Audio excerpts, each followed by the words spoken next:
Hello, I'm Evelyn Wright, one of the developers of the FACETS model. I'd like to tell you about some of the results from our recent analysis of EPA's proposed Clean Power Plan regulations. EPA has proposed giving states a great deal of flexibility in how they implement the Clean Power Plan, which is great for giving states the opportunity to be innovative and design plans that really meet their needs and situations. However, it also creates a great deal of uncertainty about how exactly the CPP may ultimately play out.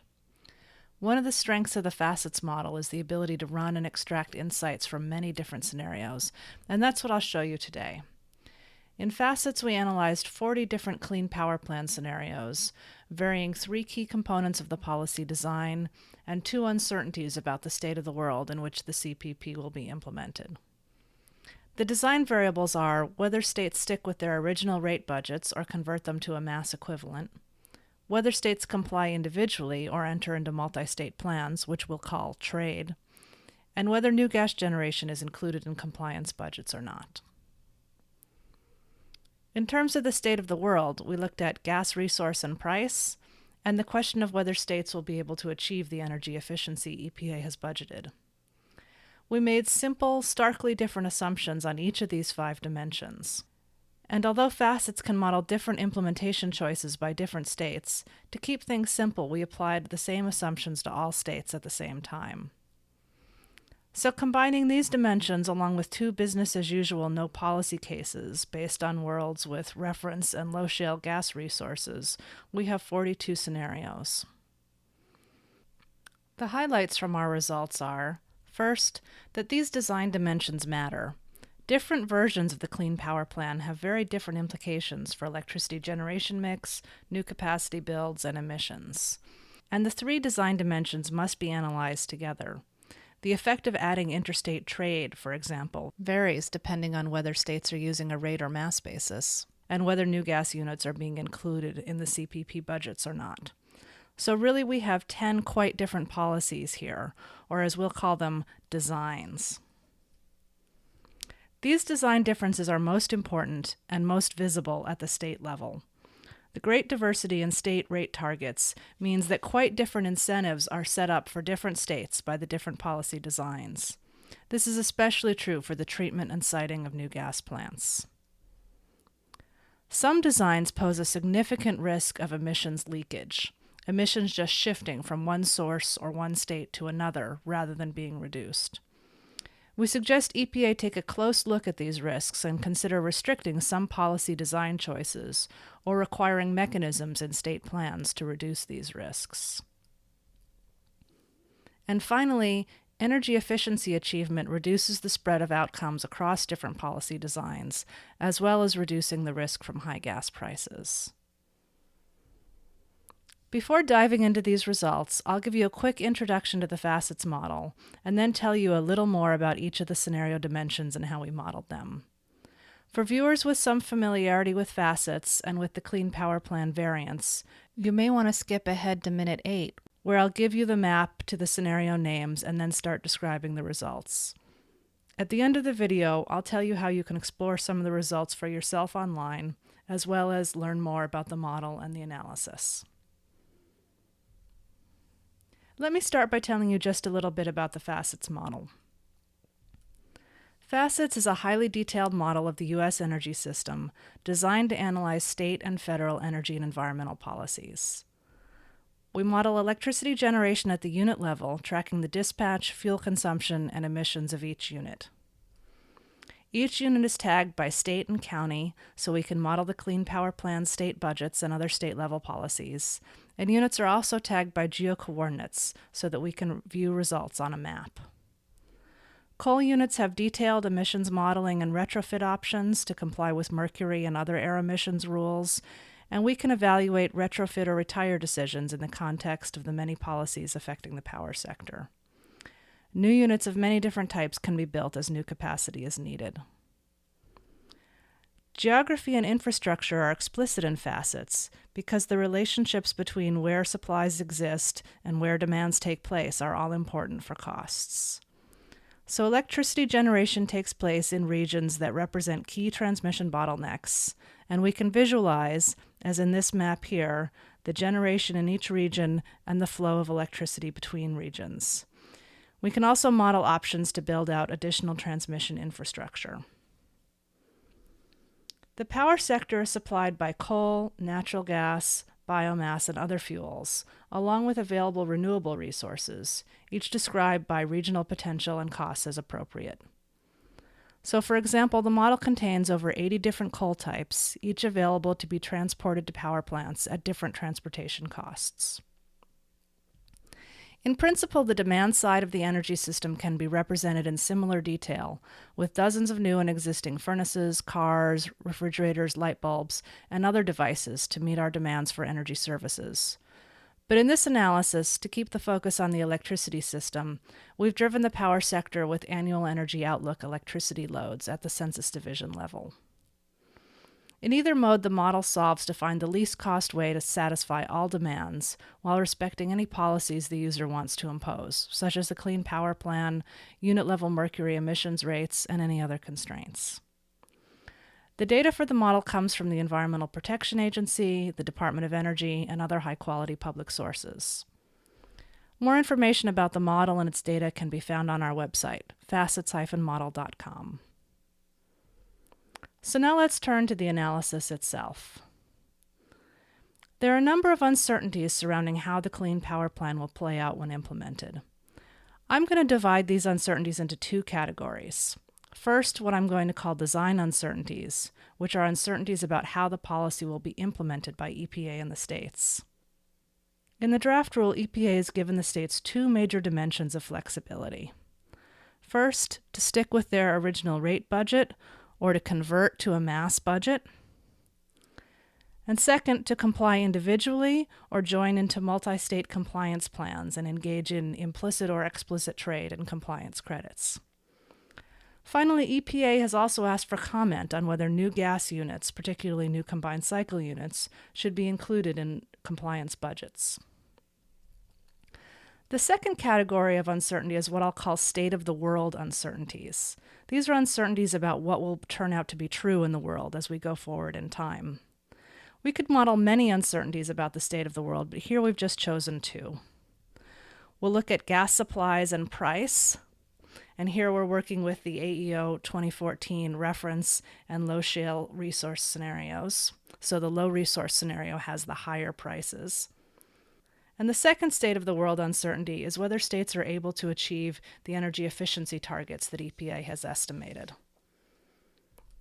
Now this gives us 5 different dimensions of uncertainty. And for most of these dimensions, we've chosen 2 fairly starkly different options. For one dimension, though, we needed an extra option, and that's the trade dimension. Scenarios are named with a 10-letter code that tells you which choices were made for each dimension. Beginning with trade, the trade no, or TN option, is that states simply comply with their budgets individually. Trade yes allows full national trading. In mass basis scenarios, this is pretty simple.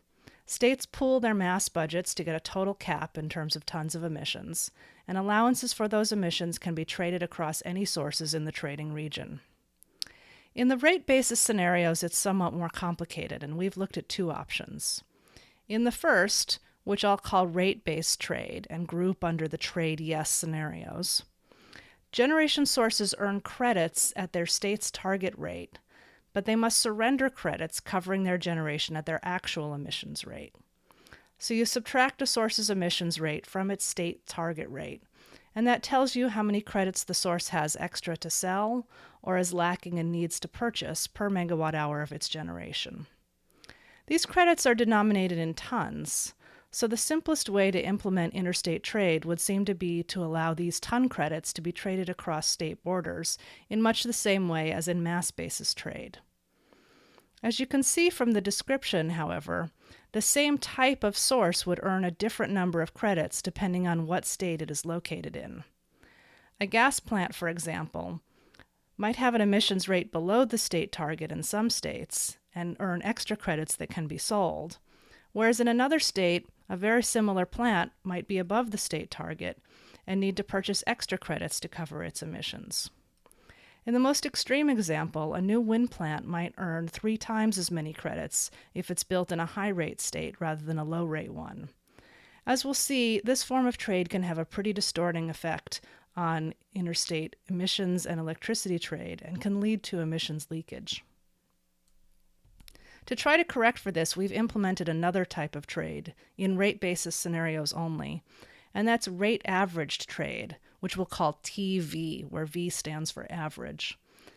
In this approach, states have to average their target rates, and generators then earn credits based on the difference between their own emissions rate and that regional, or in our case, national, average rate. This approach eliminates any bias in terms of where a plant is located, but as we'll see, it may not be an attractive approach for some states. For all the remaining scenario dimensions, we've picked 2 simple options as follows. For shale gas supplies, we're either working with shale reference, the AEO 2014 reference scenario, or the AEO 2014 low resources scenario, which has higher prices. For the dimension of including new gas, combined cycle, and other high utilization units in the constraint, option no is the Clean Power Plan as originally proposed in June, and the option yes is that states include new combined cycle and other high utilization units in their rate or mass calculation. In the energy efficiency yes option, we exogenously imposed EPA's state budgets as load reductions. So the load reductions just happen, and we add in the costs later in post-processing. In the energy efficiency no scenarios, those load reductions are not made available, and states must comply with their budgets without any contribution from EE.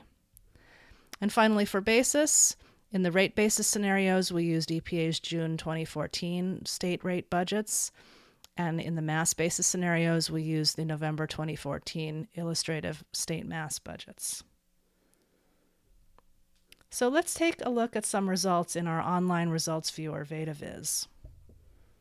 This graph shows the spread in total power sector CO2 emissions across our scenarios. The x-axis here is time, and the y-axis is emissions in million metric tons of CO2. Each set of colored dots is the results from one scenario. The yellow dots here are the reference scenario, and so you can see that emissions in the reference scenario increase gradually over time as electricity load increases.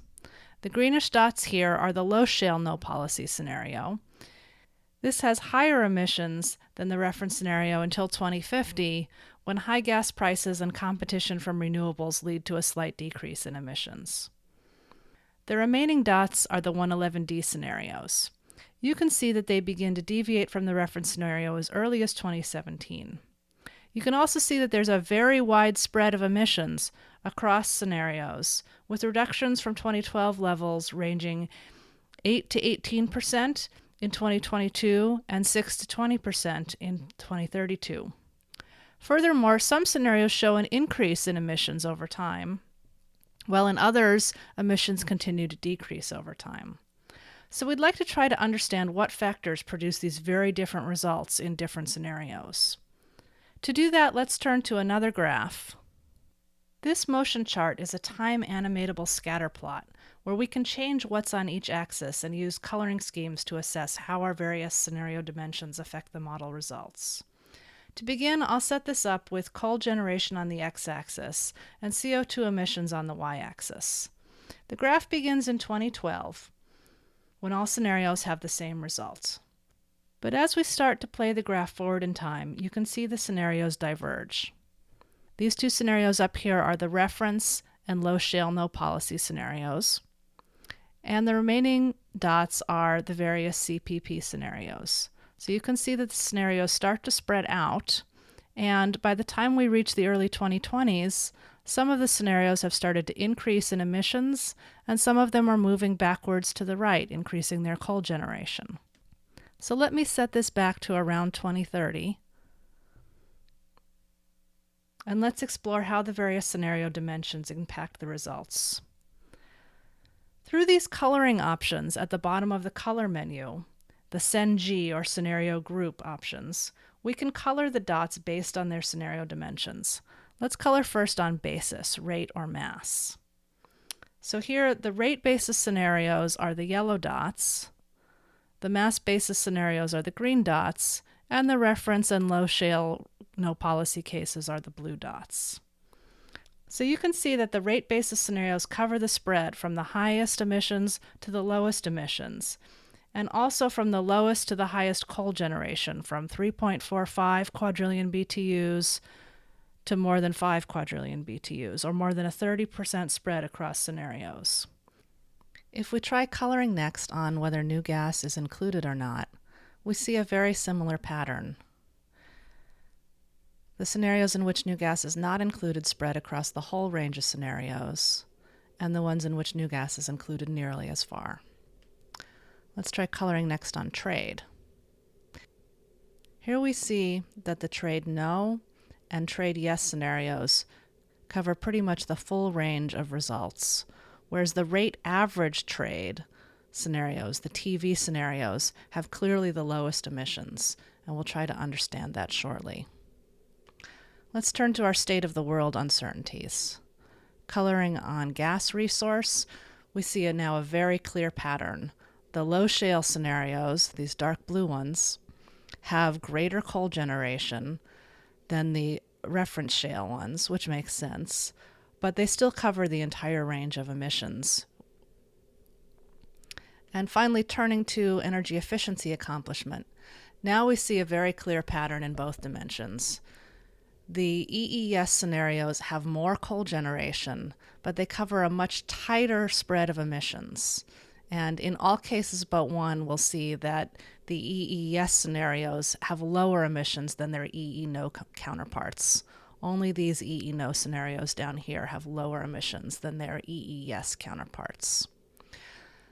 So this question of load growth has a big impact on our scenarios, and let's see where that load growth is coming from. If I change the y-axis to look at generation from new gas, you can see that the EES scenarios have about the same amount of new gas generation as the no policy scenarios, whereas the EE-no scenarios have almost double, quite a bit more, up to double. The amount of new gas generation, in fact, is such a good proxy for EE achievement that I'm going to use our other dimension for these motion charts, the size of the circles, and make the size correspond to the amount of new gas generation. And that'll help us keep track of the EE yes and no scenarios when we go back to the other axes. So now you can see that the smaller circles are the EE yes scenarios and the larger circles are the EE no scenarios. So I'm going to set this back to emissions. So we've seen that by themselves, none of our design dimensions explain what's going on with emissions. And that's because we can't treat these design dimensions individually. We need to look at them as composing 10 different designs.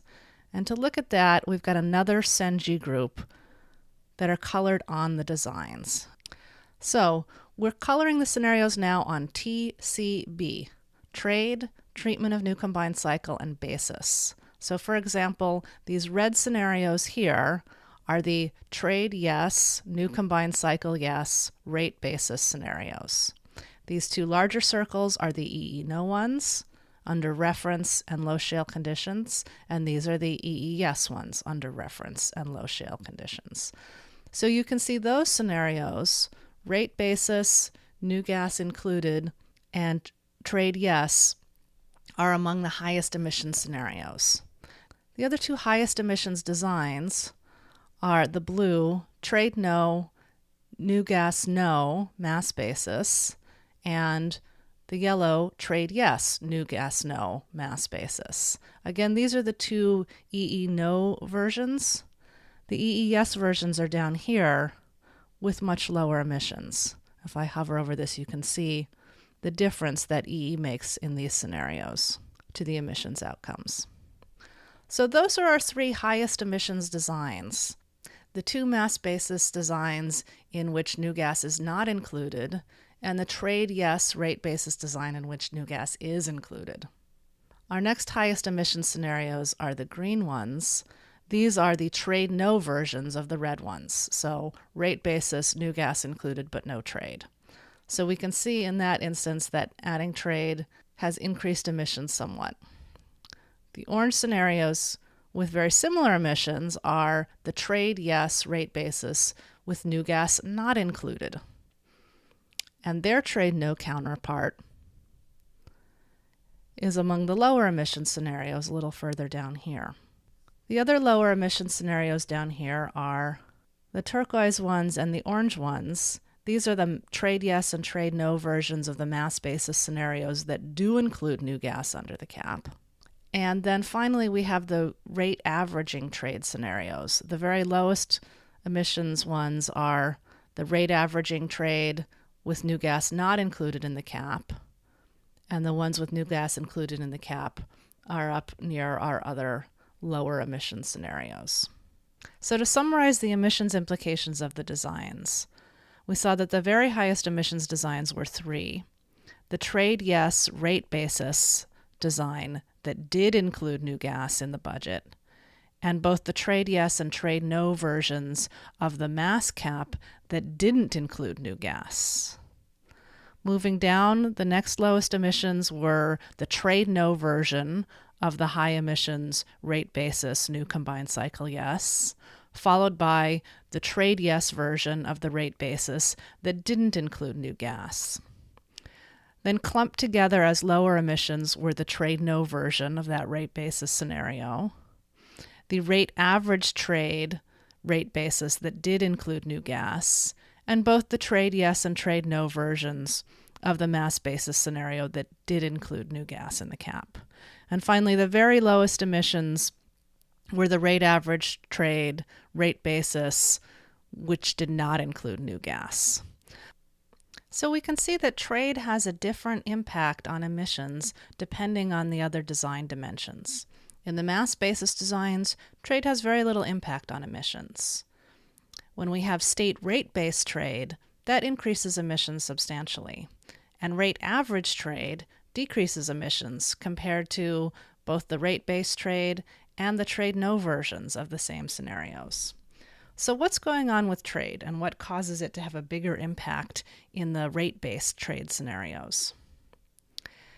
These graphs show the difference in total state generation across scenario pairs where all dimensions except trade are identical. The top 8 rows show the difference from adding rate average trade to rate basis scenarios, and the remaining lines alternate in adding trade to mass and rate basis scenarios. Now, I've grouped the states here into 3 groups: the 13 lowest rate states, the 13 highest rate states, and the 21 states in between. So the top row says in the low shale, new combined cycle no, energy efficiency no, rate basis world, adding rate average trade shifts about 120 terawatt hours of generation out of the highest rate states, moving most of it into the lowest rate states and some of it into medium rate states. So we can see in general, when we add rate average trade, we have a movement of generation out of the highest rate states. The remaining scenarios alternate vertically between mass and rate basis, so you can see a clear pattern of rate-based trade increasing generation in the highest rate states and moving it out of mostly the medium rate states. In both the shale low and shale reference worlds, this movement is highest in the combined cycle yes, energy efficiency no scenarios. This movement of generation from medium to high rate states creates the emissions leakage that makes rate-based trade scenarios higher emissions than their trade no counterparts and makes these 2 scenarios among the highest emission scenarios of all. Adding energy efficiency accomplishment moderates this leakage by about 20%. To further understand the incentives that the 10 different designs set up across states, we're going to look at some more results by these groups of high, low, and medium rate states. Now, I should clarify that FACETS does model all of the Clean Power Plan budgets at the individual state level, But simply to avoid any misleading impression of overspecificity about individual state outcomes, I'm going to show you the results in terms of groups that share similar incentives due to their rates. If you'd like to discuss 111D implications for any particular state, just drop me an email and we can discuss. So here you're looking at the generation mix up top and the emissions by source down below. In 2027, in the high, then low, then medium rate states. And we've got 11 scenarios here. The reference scenario, and then our 10 111D designs in the reference shale energy efficiency no world. The scenarios are in the same order in each graph. So we've got the base scenario, the reference shale scenario, 4 trade no scenarios, the 2 rate average trade scenarios, and then 4 trade yes scenarios. Within each block, we have first the new gas no, and then the new gas yes, and then within those, mass basis and rate basis alternate. Beginning with the mass basis scenarios, let's look at the impact of adding new combined cycle to a mass cap. So we're going to compare columns 2 and 4 and 8 and 10 in each graph. In the low and medium rate states, when we don't include new gas in the mass cap, we get a big increase in new gas generation over the reference case.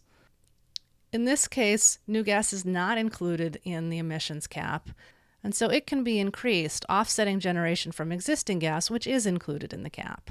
When we put new gas into the cap, that new gas generation decreases, and both gas generation and emissions fall.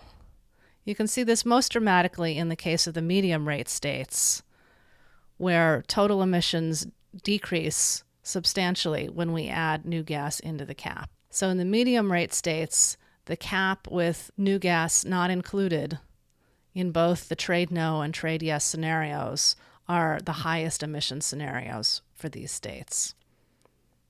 These results illustrate the new source leakage opportunities that are created when we have a mass basis cap that doesn't include all emitting sources. And this is the reason these 2 designs are among the highest emissions designs. Turning now to the rate basis scenarios, if we compare the 3rd and 5th and 9th and 11th columns in each graph, we can see what happens when we include new gas in the rate basis design. Here we see an increase in gas generation moving from not included to included in both the high and medium rate states. And we get a decrease in generation in the low rate states moving from not included to included. The effect is particularly dramatic in the high rate states in the trade yes design, where new gas generation goes from only a sliver to nearly a quarter of the mix. In the high and medium rate states, whose rate targets are above that of a new combined cycle unit, new gas units decrease the overall average emissions rate, allowing more coal generation to be retained and raising total emissions. In the low rate states, on the other hand, new gas generation would increase the state average rate, making it very difficult for those states to add new gas generation. So in fact, in both the rate basis and the mass basis designs, new gas additions are very limited in both the mass and rate basis new combined cycle yes scenarios. To see the impact of introducing rate-based trade, we can now compare columns 3 and 9, where new gas is not included, and 5 and 11, where new gas is included. Here we see the increase in generation when we add trade in the high rate states, so moving from here to here and here to here, and the decrease in generation in medium rate states, from here to here and here to here. In particular, rate-based trade leads to a large increase in mostly nuclear and wind generation in the combined cycle no design, and a large increase in gas generation in the new combined cycle yes design. Because emissions credits are generated in this design by subtracting a unit's emissions from the state's target rate, zero and low emissions generation earn the most credits in the highest rate states. So it's advantageous to cite new nuclear, new wind, and new gas in the highest rate states where it can earn the most credits, and then those credits can be sold to the medium rate states, allowing a substantial increase in emissions from existing coal. So these results illustrate the leakage of emissions from one state to another when we use this rate-based trade design. Finally, in columns 6 and 7, we can see the impact of the alternate trading design for rate basis scenarios, in which generation is credited by comparison to the national average target rate rather than individual state targets. Column 6 shows the mix for the new combined cycle no version of this design, which was our lowest emissions design. And column 7 shows the mix for the new combined cycle yes version, a design that was in the middle of the emissions pack.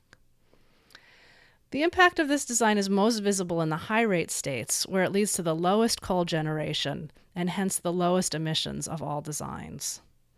By doing away with individual state rates, this design is really a very different and much more stringent policy for these states. Low-rate states, by contrast, can now credit new gas capacity additions at the national average target rate rather than their own target rate, and so they're able to increase new gas generation, and they have higher emissions in this design. In the medium rate states, this trading approach allows greater retention of existing coal than in the corresponding trade no scenarios, along with slightly higher emissions, but significantly lower coal generation and emissions than in the rate-based trading designs.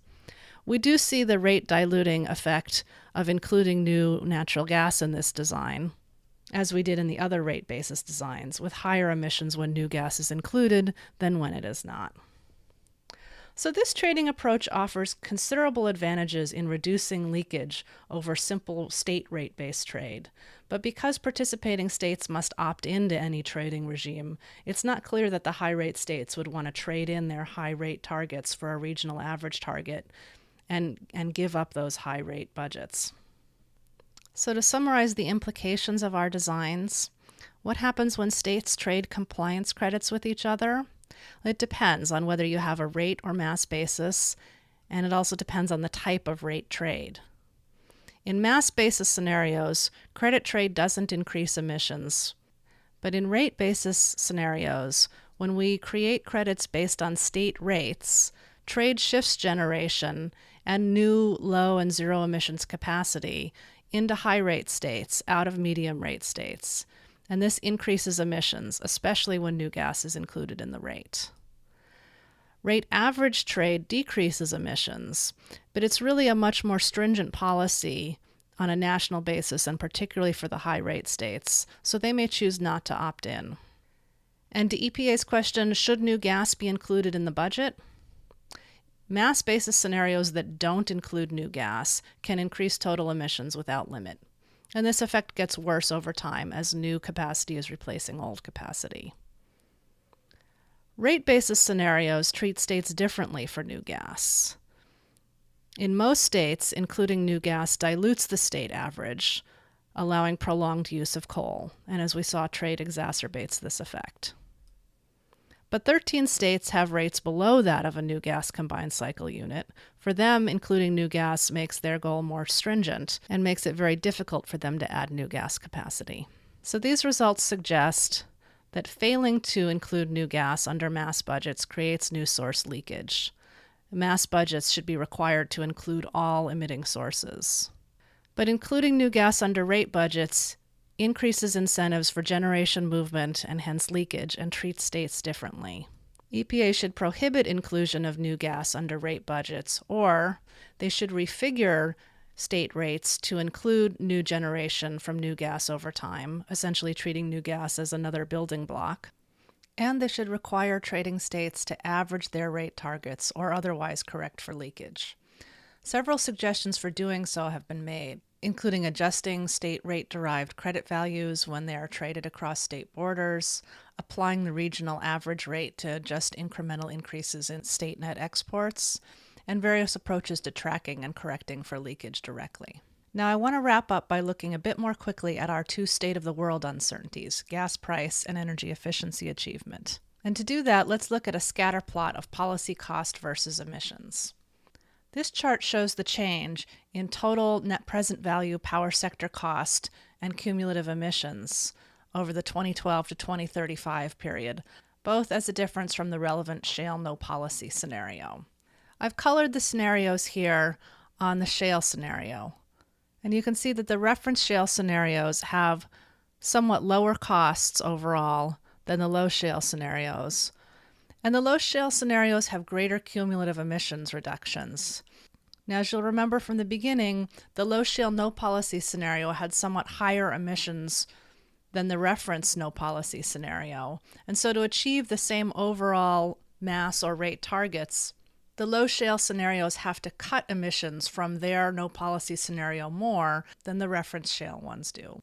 And so this difference of roughly 1,000 million metric tons of reduction in these low shale scenarios from these reference shale scenarios is mostly due to making up that difference from their no policy scenario. So you can see that that gap and the higher gas prices make many of the low shale scenarios more expensive than the reference shale scenarios by up to nearly 50% in some cases.